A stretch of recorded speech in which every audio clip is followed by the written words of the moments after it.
Shifting focus to another important story that we have at this hour, two cases of alleged Dalit atrocity have emerged within a period of 1 week in Tamil Nadu. In the first one, 70 Dalit families in Hosur have claimed that they are being denied freedom of movement in a village.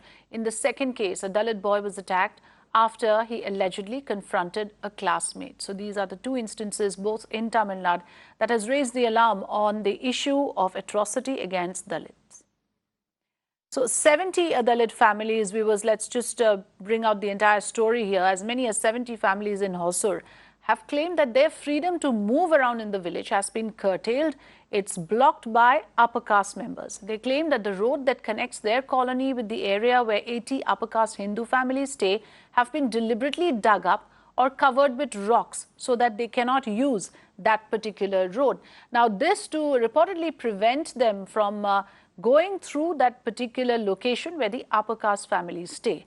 The Dalits allege that this has been done to avenge the case that was filed under the SC/ST Act last year against the upper caste after an altercation broke out during a festival. Another case of alleged Dalit atrocity was reported in Tamil Nadu's Madurai, where on 11th of October, a 9th standard Dalit student was attacked with a blade by his classmate. In fact, Pramod Madhav is joining us on both these cases. Pramod, we have been raising time and again these kind of issues, and you've been in the forefront of our coverage to highlight how Dalit atrocity is a reality in several parts of Tamil Nadu. And those cases that you reported on earlier, how even the burial is restricted to certain areas, roads are blocked out.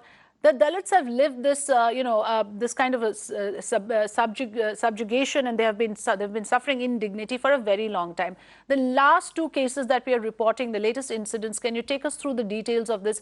Does this also amount to atrocity under the SC/ST Act?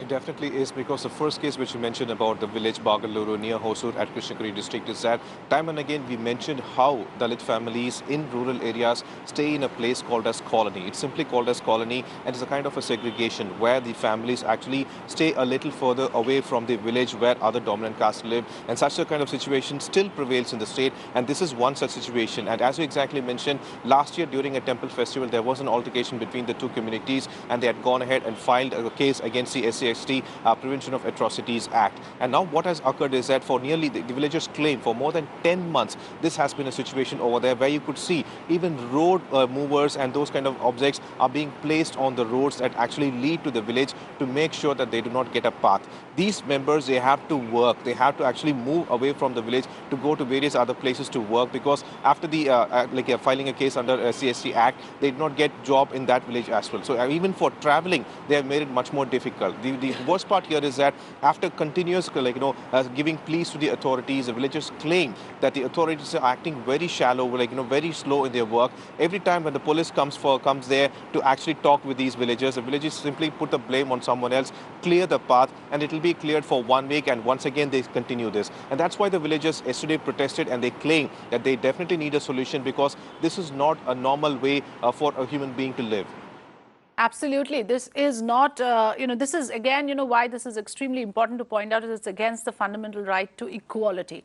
And nobody can be allowed to do that under the noses of elected governments. They have a responsibility here, Pramod. So what is the state response to this? Why is this being allowed? Because as I was reading the information that you sent us, it's very clear that the police would come and intervene. And for that limited period, the roads will be open, and it's back to square one. It's back to business as usual after the issue dies out. And of course, we continue to raise it time and again. But is it true that the police and the local administration is also not doing enough? Well, they simply say that once they get a plea, they come work and try to solve the situation amicably. And once it is done, they just state that it is over, and they let it go just like that. Simply all you have to do is fix a CCTV on that area, and that's all. Everything would be resolved. But even this kind of minuscule ideas, the authorities are not ready to handle, because that's the reason all such atrocities are occurring over there. And the police claim, the authorities claim that when they go there and investigate the matter, they simply say that someone else laid the group, and they put the blame on someone else and try to escape. It is very clearly this thing is not being investigated, and the rest of the reason 80 Dalit families are suffering in that village.